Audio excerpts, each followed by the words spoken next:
The U.S. drops 13 on Thailand. There you see the rest of Group F. Sweden also in a good spot after their 2-0 win over Chile, though the Swedes struggled perhaps a little bit more than we would have anticipated.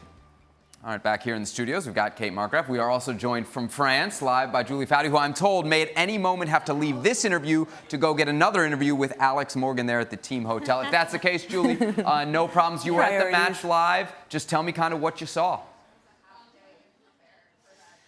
Oh, I mean, talk about getting off on the right foot. It's every player's dream in the World Cup to have, you go in thinking, okay, this is going to be a lopsided game. We just, I'm sure they were thinking we just want to, get a few on the board, dominate, come out sharp. And then you walk away with a record-setting game, 13 goals, 5 by Alex Morgan, as you just talked about. And they looked, I mean, mind you, it's Thailand, so the barometer is hard to gauge sometimes. But still, we've seen in these send-off series games where they were struggling against teams that were playing compact. Thailand wasn't as organized, of course, as some of these other teams. But the U.S. just looked sharp. And for Alex to get 5, for Rose to get 2, for Mewis to get 2, for Haran to get 1. So you had 5 out of the midfield tonight as well.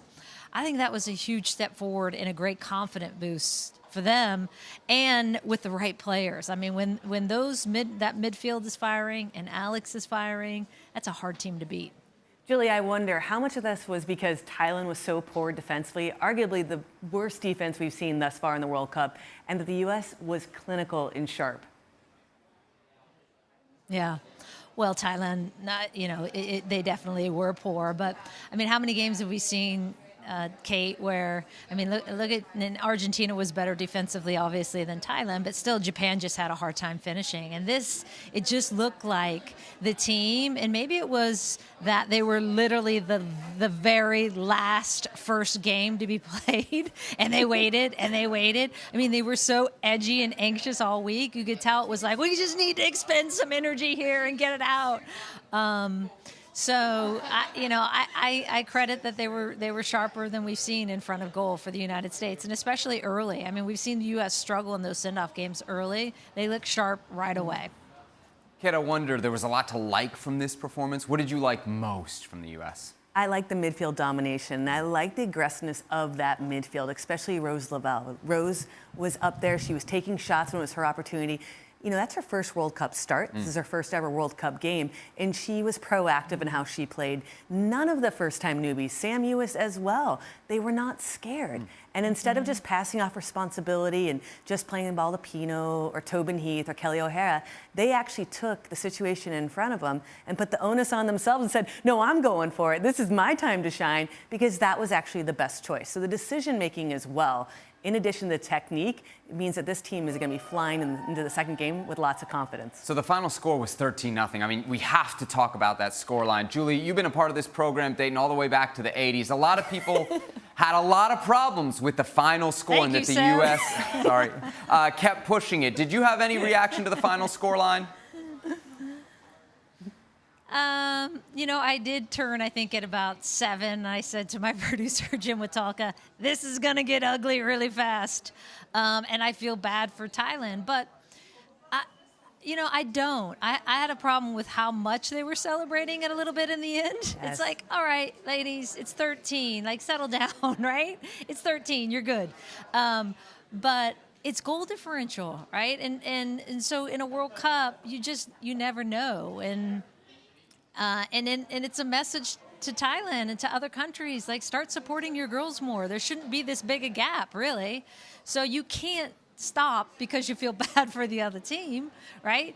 But I do think that they could have tempered that celebration a bit at the end. Any problems, Kate, with the amount of goals or the celebrations at the end? No, absolutely not, because what would be worse is if they only score 7 goals and Sweden goes out and scores 8. And then you'd be like, well, we could have scored more, but we're being respectful of the opponent. And then you're getting down to a subjective term, respectfulness. The United States did the right thing. I'm completely with Foudy. I'm like, we really don't need to be celebrating like that on the 13th goal. You're playing basically a camp game called World Cup, where if you score, you stay on. That's what I felt like when I was watching this game. But the United States moves forward full of confidence, like I was saying. But more importantly, it was the players who scored.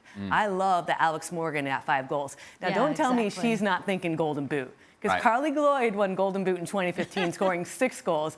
And you know it's like, I got to get the 5th one. So I like that. Rose LaBelle with 2. That's a huge confidence boost for the debutante, as well as Samantha Mewis, who Julie and I were arguing about who should start for Haran and Mewis. And it was like, I know. yay, I we're laughed both about right. that, actually, Kate. I know. I did laugh about that. I was like, oh, look at that. We were both right. Look at Alex Morgan, not only leads the U.S. team in scoring, actually has more goals than any other team right now in the competition. So Alex Morgan working on a couple golden boots there. It is, I think, worth mentioning the fact that Becky Sauerbrunn wasn't in this starting 11. Yeah. Are you getting? I was Go ahead, just Julie. going there. Go ahead, Julie. I knew the Seb. body. I saw the finger go throw up. I knew we were going. I was like, oh, let me in. Let me in. Do you feel this? Yeah, like, what do you do, right? Do you stay with what you have? Because of those 11, who do you take off, right? If you're going to put Becky back in the equation. I want to hear from you first before I reply. Are you going to Because I know what I would want to do. Are you going to post? No. I already actually, no, I actually was discussing this during the game because I was like, oh, this is going to be a topic. That's exactly what I was thinking about. I was thinking about if you fast forward to next year and you know you have a player that's getting older and is picking up niggling injuries more often than she did earlier in her career, you could be looking at next year's Olympic roster and possibly next year's starting lineup. But I think you have to plan on who you need in that back line when you get into the knockout stages. So you need to think long term. So it's all about getting her minutes the minute she's healthy and putting her in the lineup. What do you think? Julie? You didn't tell me. You didn't tell me who you'd put in. For who? Come on. For who? Are you going to put Becky in? Are you going to put her in the starting lineup? Yes. Who do you take out? Okay, who do you take out? I again take out Haran.